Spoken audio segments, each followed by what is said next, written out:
Bonsoir, ce soir, on va construire un canoë en Alaska. Avec le sculpteur Keb Wisling, personnage principal du roman de Kim Hickox, publié par les éditions Paulsen, traduit par Mark Sigala, et le roman est intitulé Jimmy Blue Feather.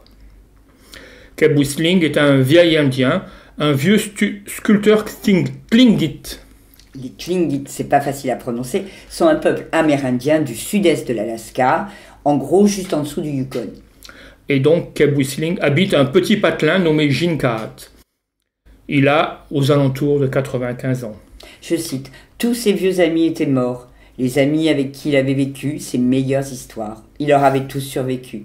Il s'était survécu à lui-même. » Sans être fatigué de vivre, Keb attend paisiblement la mort dans sa cabane en bois, malgré ses enfants, ses petits-enfants, arrière-petits-enfants et sa foultitude de cousins. Et surtout, les dégustations de tartes aux fruits et de pain de maïs. Ça donne envie. Mais alors ce fameux canoë? J'y viens. En fait, c'est pour redonner goût à la vie à son petit-fils, Jimmy. Jimmy, il a été victime d'un grave accident qui a brisé sa carrière de basketteur. Alors Keb décide de construire avec lui un canoë comme le faisaient ses ancêtres, à partir d'un énorme rondin de cèdre. Comme dans les temps anciens, toute la communauté va participer à la fabrication de cette pirogue, mais seuls Keb et Jimmy pourront manier l'herminette. Petit extrait.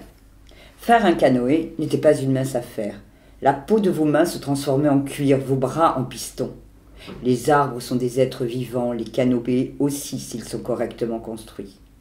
Leur bois, qui pousse avec la pluie, voyage avec la rivière et comme toute rivière s'en retourne à la mer.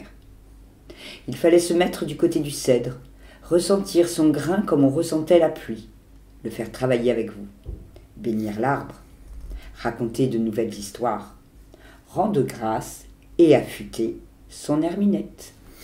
Mais le vrai but de la construction de ce frêle esquif est aussi de permettre à Keb de rejoindre Crystal Bay, la baie de ses ancêtres, désormais zone protégée et donc interdite à la navigation, même d'un frêle esquif.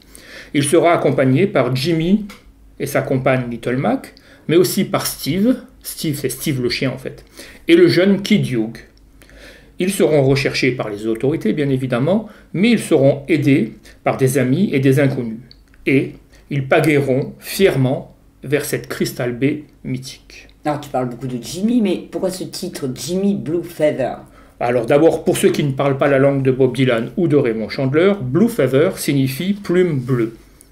Et cette plume bleue est une plume que Keb a trouvée un soir au sortir d'un songe. Un rêve. À cet instant, un corbeau vola au-dessus de leur tête en direction du nord. Pas n'importe quel corbeau. Imaginez un oracle ressuscité des morts, un oiseau avec une plume manquante découpant le ciel. Imaginez la plume dans la main de Keb, s'élevant elle aussi.